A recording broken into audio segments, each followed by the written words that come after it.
Hello boys and girls, and welcome to my player ratings for last night's victory against West Ham. Now, before we get into today's show, go over to the DTFC YouTube channel, links in the description. 6 o'clock today, our last league game is out now.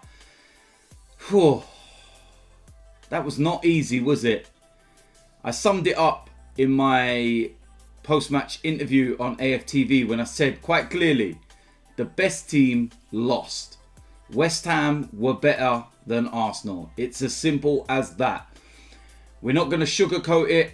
We're not going to try and paper over those cracks that were evident yesterday. We're still a team that's a work in progress. We're still a team that needs additions, big time. And yesterday just kind of highlighted that.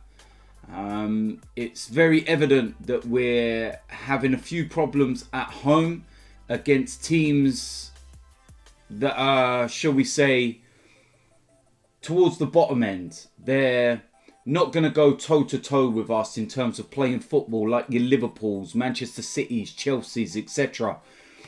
They set up with low blocks. And this has been a problem for Arsenal for quite a while now. And the way that we can't seem to break them down, we don't seem to be able to dominate games and get our passing football going.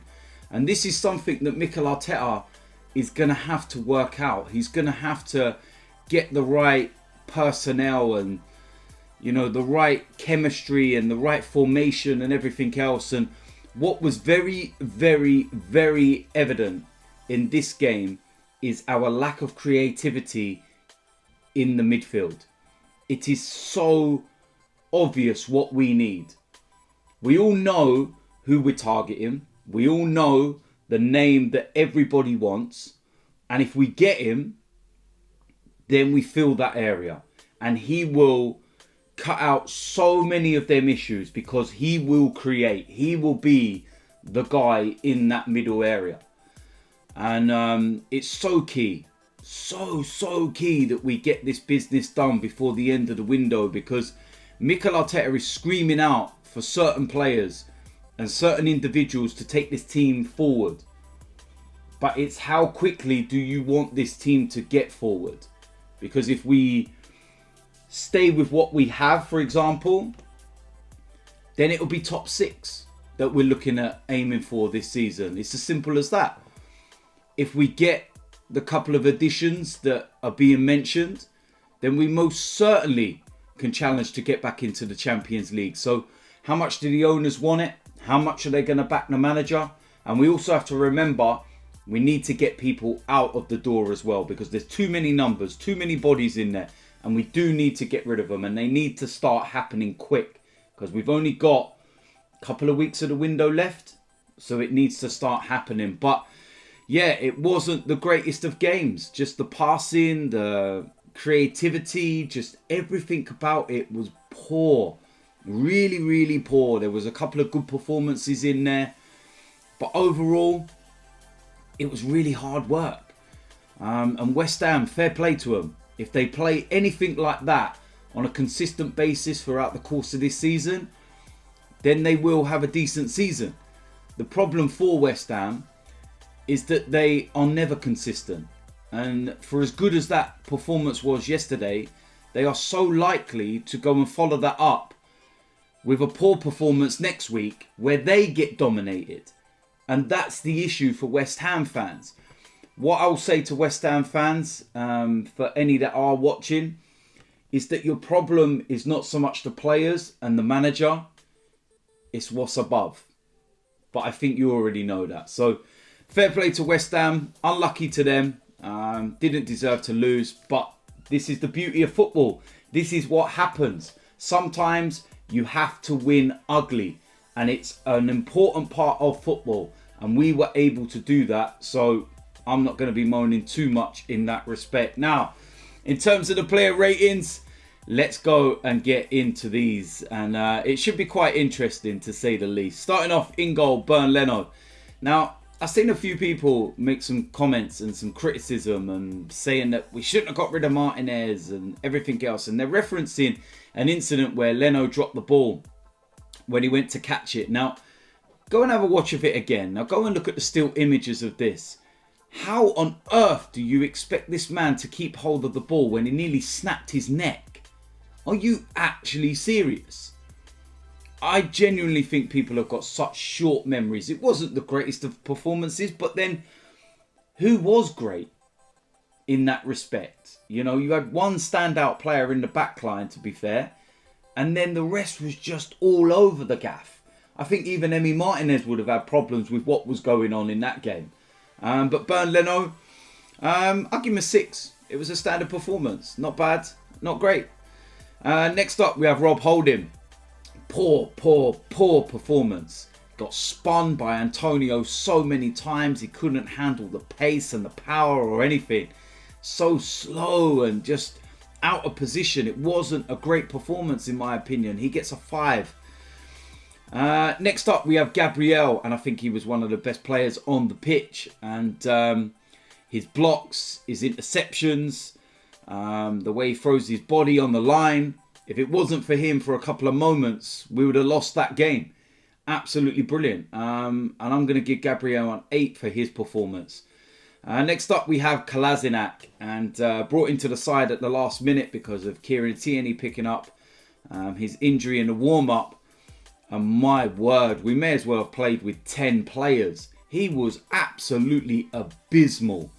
His positioning on West Ham's goal, he's just completely clueless and void of any understanding of defensive responsibilities. Do not put him anywhere near this team again. Please, I'm begging you. Even Leicester in the Carabao Cup, do not play him. I can't say no more. His performance was shocking. He gets a 1 because I was just so pissed off with that performance. It was awful. Next up, we have Hector Bellerin. And that was the Hector that frustrates the life out of me. That was poor. It was no threat, cutting inside all the time. It was slow. It was lethargic. It was just not a great performance. 5. I can't say no more. Dani Ceballos came into life for the winning goal. But overall, his performance was poor. Let's not mask over it. Let's not make, something out of one move. Like he had an unbelievable game, because he didn't. And I think Danny's an honest enough person to look at that performance and know that it wasn't up to scratch. But it's his first start since the return. So you've got to expect some kind of rustiness maybe.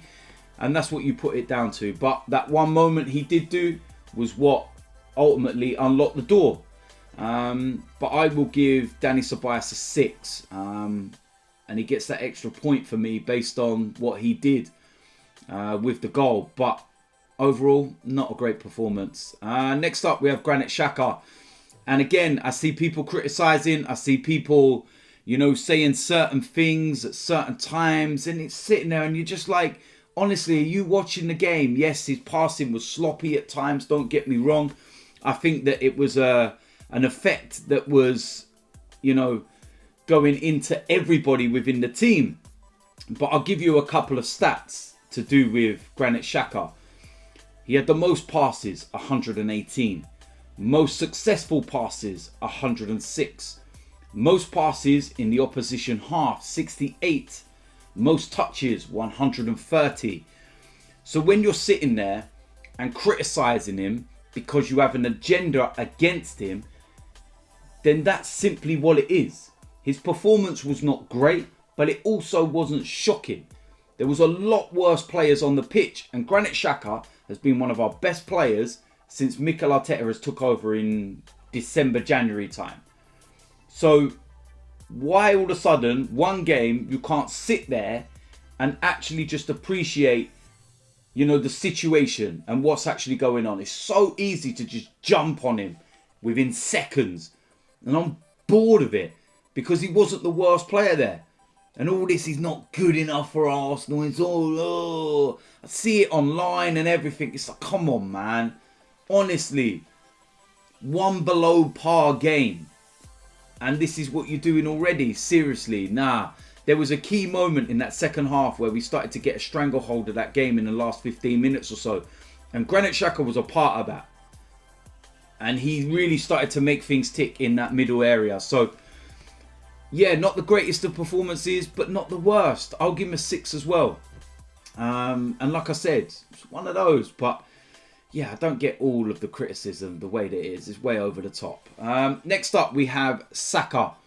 I felt that he was very energetic in the game. I felt that he worked hard, tried things. I feel that it will come real good once he gets a few more minutes under his belt. First start for him as well. But overall, a decent enough performance. And the pass and the drive and everything into Ceballos for that winning goal was absolutely brilliant. So Saka, I will give him a 7.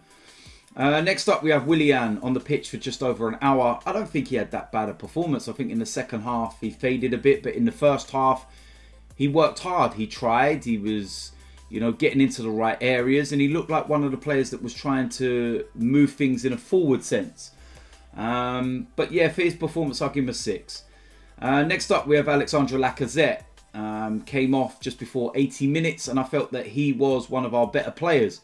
I felt that he really worked hard. I think his hold-up play was good. His link-up was good. There was a couple of moments, one very early in the game as well, where I felt he could have got the ball out of his feet and got a shot away. But overall, decent enough performance and on the score sheet again. So he's had a really good start to the season, to be fair. And I think that, yeah, I'm happy with that. I'll give him a 7. Next up, we have Pierre-Emerick Aubameyang. And very quiet evening, shall we say. But a lot of that is not down to him. It's down to the fact that we weren't creating anything. It was so flat and so void of anything. So I'm looking at it and I'm thinking, yeah, it wasn't the greatest of performances, but the work rate was there and everything else. So Aubameyang will get a 6 because the work rate was there, but there was just not enough there for him to do what he normally does. But he did get an assist. Remember that. That was an unbelievable ball for Lacazette's goal. And that is exactly the kind of ball you see from a striker that's out wide. They just know where the ball needs to be. Put it in the danger area. And 9 times out of 10, someone is getting on the end of it. So, pretty straightforward. Substitutes. Nicola Pepe was the one that was brought on longest. Tried. But he needs minutes now. Hasn't started yet. Trying to get his feet going for the season. Straight down the middle, 5. Nketiah scored the winning goal. Only on the pitch for just over 10 minutes. But he gets a 7 based on the fact that he did score the winning goal. And then David Luiz, he was brought on in the last seconds. So I'm not going to mark him. Manager's rating, Mikel Arteta, very interesting. I feel that he changed a winning side and a side that was very fluid, and it didn't really work. And I feel that he's got to try and work out and find the key to unlock this problem at home. And it's very evident that he needs players, and it's very evident that he knows what players he wants. And it's very evident that if we don't get those players, it's not down to him, it's down to the owners. And then we know where we can, vent our anger and frustration. But there was a little tweak to the system with 15 minutes to go. And that completely changed everything. West Ham had gone from a team that looked like they were about to get a second goal and dominate into a team that had to drop back an extra 5 yards, and they weren't such a threat going forward, and things just changed up in that last 10-15. And I don't know exactly what he did, but he did something and he tweaked it, and the players just were a bit more advanced and in certain positions and doing a little bit more. And most importantly, they were driving at West Ham. They were hitting these spaces and doing the right things. And it's a bit of a tough one, to be honest with you.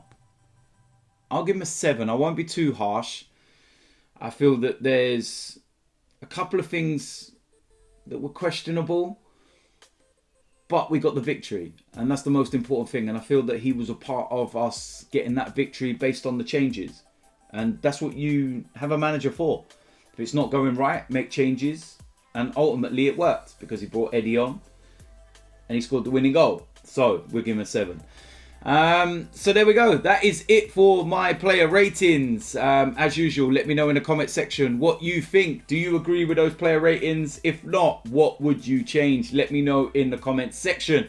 Remember, DTFC 6 p.m. today on the DTFC YouTube channel. So make sure you get over there and check that out and subscribe if you have not already. Also, if you haven't subscribed to this channel, make sure you hit that button. And also, make sure you smash a like on this video. So, I will see you lot soon. I'm out of here.